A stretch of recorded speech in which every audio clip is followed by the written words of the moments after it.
ಬೇಸರ ಮಾಡ್ಕೋಬೇಡ. ಕರ್ತನು ನಿನ್ನನ್ನು ಗದರಿಸುವಾಗ ಶಿಕ್ಷೆಯನ್ನು ತಾತ್ಸಾರ ಮಾಡಬೇಡ. ಆತನು ನಿನ್ನನ್ನು ಗದರಿಸುವಾಗ ಬೇಸರಗೊಳ್ಳಬೇಡ. ಟೀಚರ್ಗಳು ಬೇರೆ ನಮಗೇನು ಅನ್ನ ಹಾಕ್ತಾರ, ನಮಗೇನು ಬಟ್ಟೆ ಕೊಡ್ತಾರ, ನಮಗೇನು ಉಚಿತವಾಗಿ ಏನಾದರೂ ನಮಗೆಲ್ಲರೂ ಕರ್ಕೊಯ್ತಾರ? ಎಲ್ಲದಕ್ಕೂ ಹಣ ಅಂತ ತಗೋತಾ ಇದ್ದಾರೆ. ಇವರೇ ನಿನಗೆ ಪಾಠ ಮಾಡ್ಕೊಳ್ದೆ ಹೋದಾಗ ಹೊಡೆಯುವಂಥ ಅಧಿಕಾರ ಇವ್ರಿಗಿದ್ರೆ, ಬರೋ ಹಾಗೆ ಹೊಡೆಯುವಂಥ ಅಧಿಕಾರ ಇವ್ರಿಗಿದ್ರೆ, ದೇವರಿಗಿಲ್ವಾ?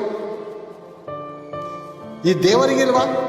ಏನ್ ಬೇರೆ ಲೋಕ ಕೊಟ್ಟಿದ್ದಾರೆ, ಲೋಕದಲ್ಲಿರುವಂಥ ಸರ್ವ ವಸ್ತುಗಳು ದೇವರದೇ, ಹಣ್ಣು ದೇವರದು, ಕಾಯಿ ದೇವರು, ಮಾಂಸಗಳು ದೇವರದು, ಎಲ್ಲ ದೇವರು ನಮ್ಮ ಪಾದದಲ್ಲಿ ಇಟ್ಟಿರುವಾಗ ದೇವರು ನಮ್ಮನ್ನು ಶಿಕ್ಷಿಸಬಾರ್ದ?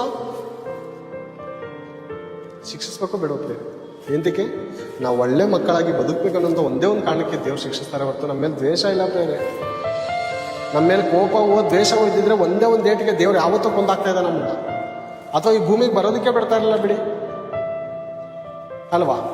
ಎಷ್ಟೋ ಆಕ್ಸಿಡೆಂಟಿಂದ ತಪ್ಪಿಸ್ತಾರೆ, ಎಷ್ಟು ಭಯಂಕರವಾದಂಥ ಜಗಳಗಳಲ್ಲಿ ಗಲಾಟೆಗಳಲ್ಲಿ ಇದ್ದುವಾಗ ನಮ್ಮ ಪ್ರಾಣಗಳನ್ನು ಉಳಿಸ್ತಾರೆ. ಒಳ್ಳೆ ಬುದ್ಧಿಲಿ ನಡಿಯಪ್ಪ, ಒಳ್ಳೆ ಮಾರ್ಗನ ಕಲಿಯಪ್ಪ ಅಂತ ಅಲ್ವಾ?